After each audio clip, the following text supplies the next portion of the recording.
వేదికను అలంకరించిన పెద్దలందరికీ నా నమస్కారాలండి. నిజంగా ఈ సేవా సంస్థను చూస్తే నాకు చాలా గర్వపడుతున్నాను, చాలా ఆనందంగా ఉందండి. ఇలాంటి స్వచ్ఛంద సంస్థలు ఉంటాయని టీవీల్లో సినిమాల్లో చూడటమే కానీ నేను నేరుగా చూడటం ఇదే మొదటిసానండి. ఇందులో సభ్యురాలు కావడం ఇంకా గర్వంగా ఉందండి. ఉంటారా అంటే ఎక్కడో కానీ ఉంటారు, ఎంత సంపాదించుకున్నా ఇంకా సంపాదించుకోవాలి, తన వాళ్ళకే దక్కాలి అనుకుంటారు అతని సంపాదన. అలాంటిది ఇతరులకు తాను ఈ విధంగా సహాయం చేయడం, అందులో ప్రతిభను గుర్తించి ఇవ్వడం అనేది కూడా చాలా అరుదండి. సంవత్సరం వీళ్ళని ఇక్కడ ఉన్న వీళ్ళందరి మధ్య ఉండడం నా మనోభావాలకు చాలా దగ్గరగా ఉందండి. ఎంత ఆనందంగా ఉందంటే చెప్పలేం, చాలా ఆనందంగా ఉందండి ఈ సభలో పాల్గొనడం, ఇక్కడికి రావడం. నిజంగా ఉన్న పరిస్థితులు వేరు, మామూలుగా స్కూల్స్లో ఉన్న పరిస్థితులు వేరు, మన మనోభావాలు వేరుగా ఉంటాయి. అక్కడ అనుకూలంగా పాఠాలు చెప్పడానికి మనం సిద్ధం కావాలి. ఎలా ఉన్నప్పటికీ కూడా మనం పాఠాలు చెప్తూ ఉంటాం. కానీ ఇక్కడ చక్కగా చాలా బాగా చేశారండి.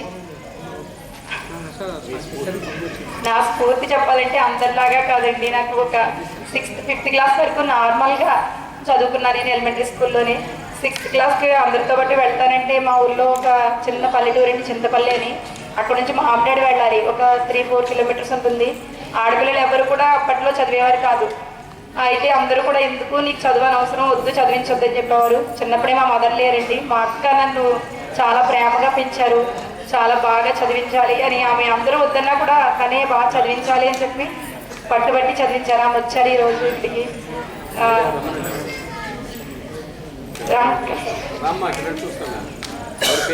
సుజాత అండి.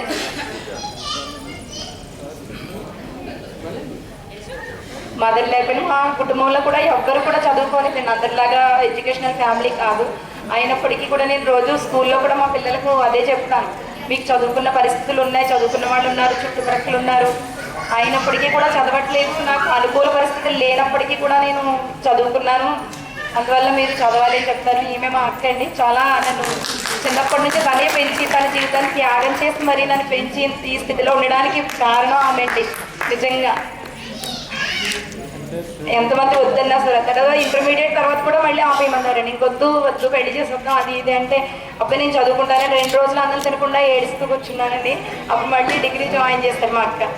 అది ఏడుస్తుంది కదా చదివిస్తాను అని చెప్పి మళ్ళీ చదివించారండి. తర్వాత టీటీసీ ఎంట్రన్స్ రాయడానికి కూడా వద్దన్నారు. ఇప్పుడు అందరికీ ఉద్యోగాలు వచ్చేస్తున్నాయా ఏంటి వద్దు అన్నారు.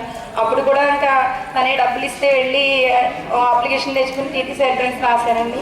ర్యాంక్ రావడం, డైట్లో బొమ్మూరులో చదవడం. తర్వాత చాలా నాకు టీచర్ అంటే చిన్నప్పటి నుంచి ఒక కళ అండి. ఇష్టం కాదు, పిక్చర్ వచ్చేమో అంత ఇష్టం. స్కూల్ అన్నా పిల్లలన్నా ఎంతో ఇష్టం అండి. ఇంకా అసలు స్కూల్కి వస్తే ఇంట్లో ఎలాంటి పరిస్థితులు ఉన్నప్పటికీ కూడా నాకు స్కూల్కి వస్తే ఏమి గుర్తుండవు, ఇంకా స్కూల్ ప్రపంచంలో పడిపోతాం. ఆ విధంగా చాలా ఆనందంగా ఉంటారు. పిల్లలతో చాలా ఆనందంగా ఉంటారండి. వాళ్ళతో పాఠాలు చెప్పడం, అమెరికం అయిపోయి వాళ్ళతో చెప్పించడం చక్కగా చాలా ఆనందంగా ఉంటుందండి. అలాగే ఇంకా రాబోయే కాలంలో కూడా పిల్లలందరికీ కూడా మన అనుభవాలను, పిల్లలపై మంచి భావాలను చెప్పడానికి టీచర్ అనేది చాలా నిజంగా అదృష్టం అండి ఉద్యోగం చేయడం. నేను చిన్నప్పటి నుంచి కూడా ఏ ఆటలు ఆడుకున్నా టీచర్ అవ్వాలనే టీచరే ఆడేదాన్ని. వేరే ఏదైనా ఉండమంటే నేను ఆడను అని చెప్పి టీచర్గానే యాక్ట్ చేసేది, నేను టీచర్గా ఉండేదాన్ని.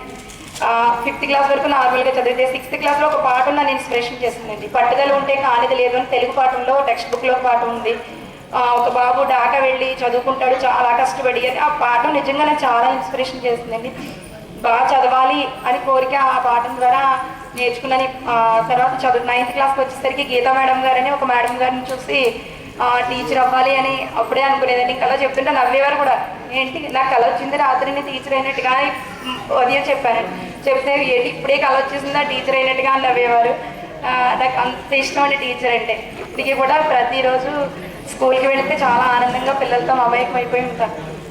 ఇప్పుడు ఒల్లూరు ఎంపీపీ స్కూల్లో మా టీచర్స్ అందరూ కూడా చాలా యూనిటీగా ఉంటామండి. చక్కగా అన్ని కార్యక్రమాలు కూడా గ్రామస్తుల సహకారంతో చాలా బాగా డెవలప్ చేసామండి. శ్రీధర్ మాస్టర్, మా మాస్టర్ అండి, హెచ్ఎం సార్ కూడా వచ్చారండి, మా స్టాఫ్ అంతని. ఈ విధంగా నన్ను చేసిన కూడా నామినేట్ చేసింది శ్రీధర్ మాస్టర్ చేశారండి. నాకు యాక్చువల్గా గుర్తింపు అలాది కూడా ఇష్టం ఉండదండి. మన కర్తవ్యం అది, మనం బోధించాలి, పిల్లలకి సక్రమంగా బోధించాలి, వాళ్ళని మంచి మార్కుల్లో తీర్చిదిద్దాలి అనుకోవడమే తప్ప మనం చేసిన దానికి కావాలి అవార్డు కావాలి అలా ఇలా అనుకోవడం కూడా నాకు ఇష్టం ఉండదు. ఫస్ట్ పెట్టమన్నప్పుడు కూడా అలాంటివి నాకు వద్దండి. అది నా ధర్మం, మనం తీసుకునే శాలరీకి మనం చేసిన మన పిల్లలకి న్యాయం చేయాలంతే అని చెప్పేసి అనుకుంటుండేనండి. ఇక్కడికి వచ్చిన తర్వాత చాలా ఆనందంగా ఉందండి. చక్కగా ప్రతిభని గుర్తించి అందరికీ ఇలా ఈ విధంగా ఇవ్వడం చాలా సంతోషకరంగా ఉంది.